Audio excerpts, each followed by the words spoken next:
Para el procesamiento de ficheros deberemos tener en cuenta siempre la jerarquía de clases de C++, porque la clave está en el mecanismo de la herencia.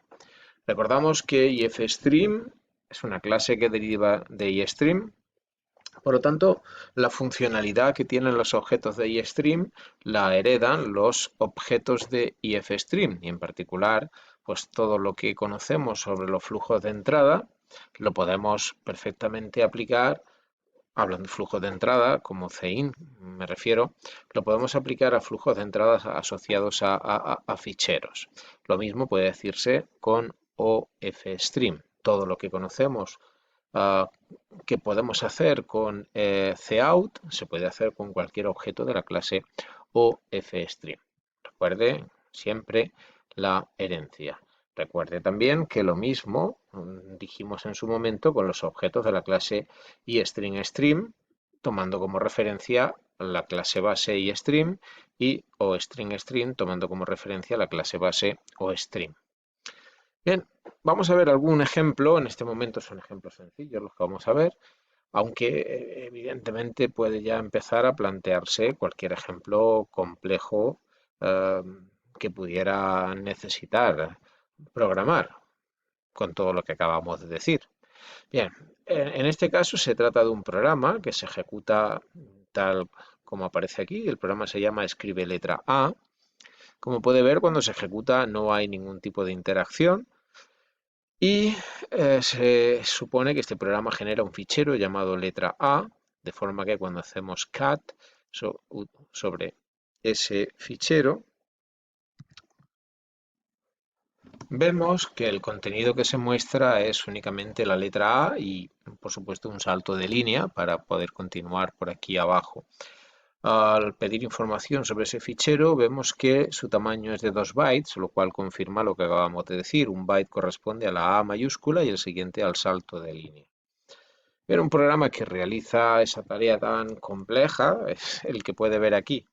Por supuesto, necesitamos hacer el include de fstream para poder tener flujos asociados a ficheros y fíjese cómo aparecen las instrucciones que hemos aprendido realmente recientemente. Estamos declarando un flujo de salida, un objeto OFStream, el flujo le llamamos FO. La siguiente instrucción asocia el fichero letra A al flujo de salida y la última instrucción cierra el flujo, apertura y cierre de ficheros. La parte intermedia es la parte de procesamiento. La parte de procesamiento es tan simple como la que ve aquí. Mediante el operador de inserción en flujo, menor, en primer lugar insertamos la A mayúscula al flujo de salida, al flujo de FO, y a continuación insertamos el salto de línea. Puede ver que si en lugar de aparecer FO apareciera cout, entenderíamos perfectamente qué es lo que ocurre. Pues simplemente piense que en lugar de aparecer la A mayúscula y el salto de línea en el terminal, esos dos caracteres se van al fichero cuyo nombre es letra A, el nombre que se asoció en la apertura. Tan simple como esto. Otro ejemplo lo puede ver aquí.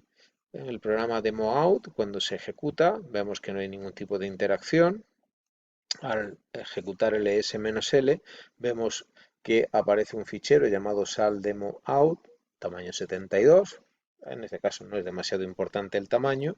Sí que cuando vemos su contenido, vemos que se nos muestra una cadena de caracteres, en este caso es literal de cadena, un salto de línea y ahora aparece un número entero, un número real y a continuación de nuevo aparece el entero y una dirección de memoria, el número real de nuevo y otra dirección de memoria y a continuación un literal, una cadena de caracteres, hola y otra dirección de memoria. Vamos a ver cómo toda esta información, todo este texto ha sido escrito en este fichero y este fichero se ha creado ejecutando este programa. Bien, el programa que realiza esa tarea, de nuevo, tiene que hacer include de fstream para poder trabajar con flujos asociados a ficheros Y aquí tiene las variables con las que vamos a trabajar. La variable entera n, la variable real es float, podría ser doble sin problema, 733, y el literal de cadenas de caracteres hola, accesible en este caso a través de un puntero llamado cat.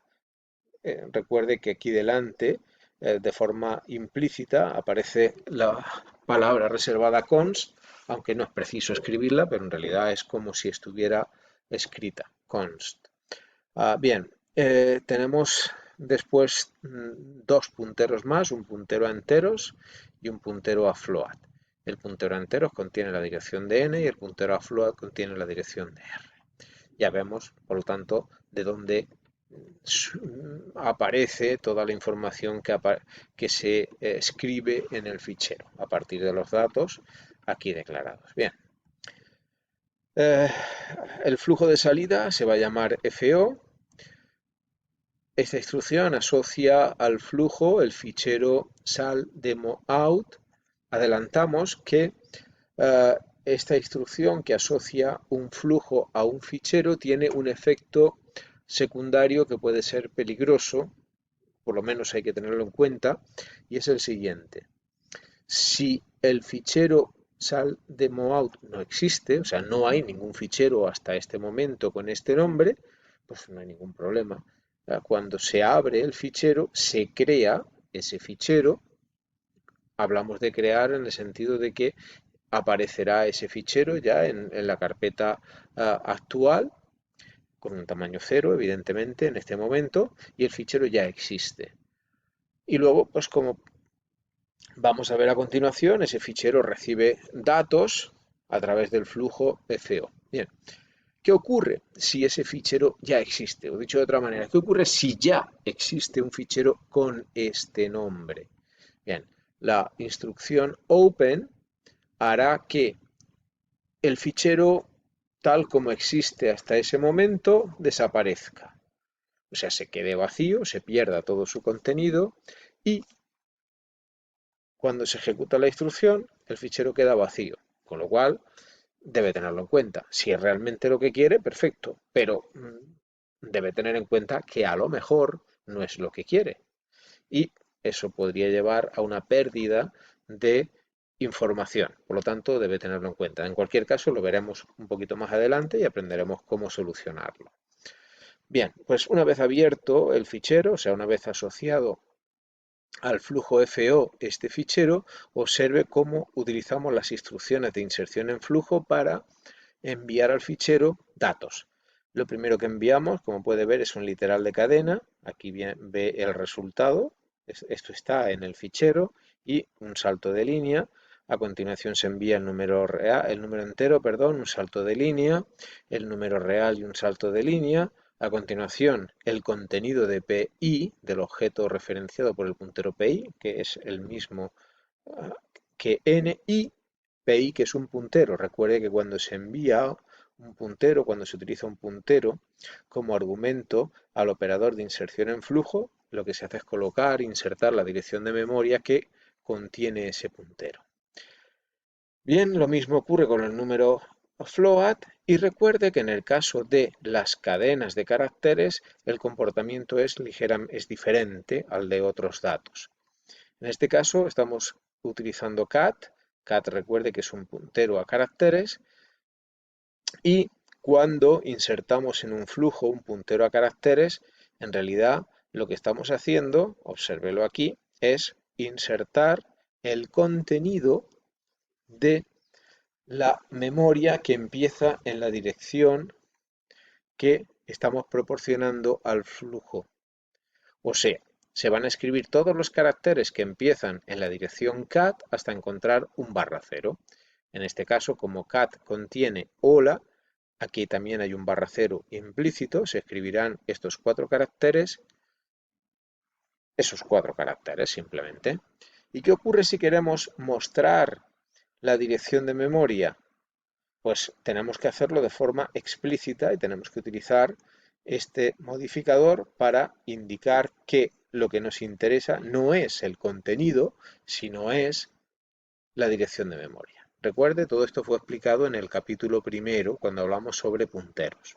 De hecho, este ejemplo lo reutilizamos, ya apareció en ese capítulo. Simplemente que ahora enviamos el resultado a FO en lugar de enviarlo a Cout. Bien, una vez enviados todos estos datos, solamente nos faltaría cerrar el fichero. Recuerde, desasociar el flujo al fichero. Todo lo que hubiera en el buffer de salida pasaría al fichero, se escribiría físicamente en el fichero y se actualizaría la marca fin de fichero, en fin, todo quedaría perfecto para su uso posterior. Y un último ejemplo sería este programa, bueno, perdón, en este caso tenemos un fichero llamado entDemoIn. Ese fichero contiene un entero, un número real y, como puede ver, una cadena de caracteres formada por dos palabras. Al ejecutar el programa demoin, el programa nos informa de lo siguiente: valores leídos, y a continuación nos dice que el entero leído es 5, corresponde con el primer valor del fichero. El real es 733, el segundo valor que hay en el fichero, pero cuando mostramos la cadena nos encontramos que aparece solamente la primera palabra de esta cadena. En este sentido, recuerdo uno de los ejemplos que hemos visto en la lectura de cadenas. Bien, pues un programa que realiza esta tarea sería el que vemos aquí, ¿vale? Recuerde este caso donde tenemos una cadena formada por dos palabras, pero solamente, como podemos ver, hemos sido capaces de leer una de ellas. Bien, ese programa de nuevo utiliza fstream para poder declarar los flujos, y aquí se declaran los datos enteros, float y un array de caracteres que nos va a permitir formar una cadena clásica cuando utilicemos el operador mayor para leer de un flujo. Bien, aquí utilizamos la notación compacta para asociar al flujo FI el fichero endDemoIn. Eso significa que a partir de este momento, como es un flujo de entrada, cuando utilicemos cualquier instrucción o, en este caso, el operador de extracción de flujo sobre FI, vamos a tomar los datos del fichero endDemoI, en lugar de tomarlo, como hemos hecho hasta ahora, de CIN. Bien, pues en este caso observe que lo que estamos haciendo es leer un entero, un real, y, cuidado, se supone que el último dato que leemos es, o lo guardamos en una cadena clásica. Bueno, recuerde que el operador, después de todo, el operador mayor lo que hace es leer palabras, y eso es lo único que hace. Entero, real y, en este caso, una cadena. Si nos fijamos en el fichero, leería el entero perfectamente, el real perfectamente, pero en el último caso solo sería capaz de leer la primera palabra, como aquí lo estamos viendo.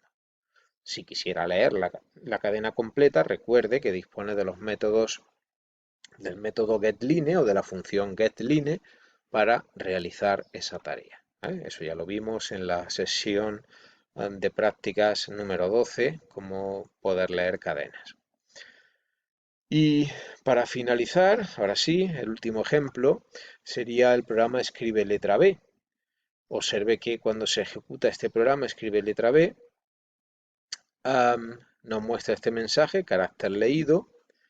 Si hacemos un cat del fichero llamado letra B, aquí tenemos su contenido y vemos que ocupa 2 bytes, el equivalente al carácter y al salto de línea. En este caso tenemos dos flujos, un flujo de entrada y un flujo de salida, FI y FO. En el primer bloque asociamos un flujo de salida al fichero letra B, por lo tanto, cuando insertamos en ese flujo la B y el salto de línea, se nos crea un fichero con esos dos caracteres, se cierra. Y a continuación, ese mismo fichero, letra B, se asocia al programa a través de un flujo de entrada y se utiliza para leer el carácter. Por eso, cuando mostramos el mensaje carácter leído, nos aparece la letra B. Así que observe cómo un fichero puede ser unido al programa mediante un flujo de salida y después mediante un flujo de entrada. No hay ningún problema. En este caso, el flujo de entrada se hace después de haber cerrado el flujo de salida. Se podría hacer un flujo de entrada-salida sin necesidad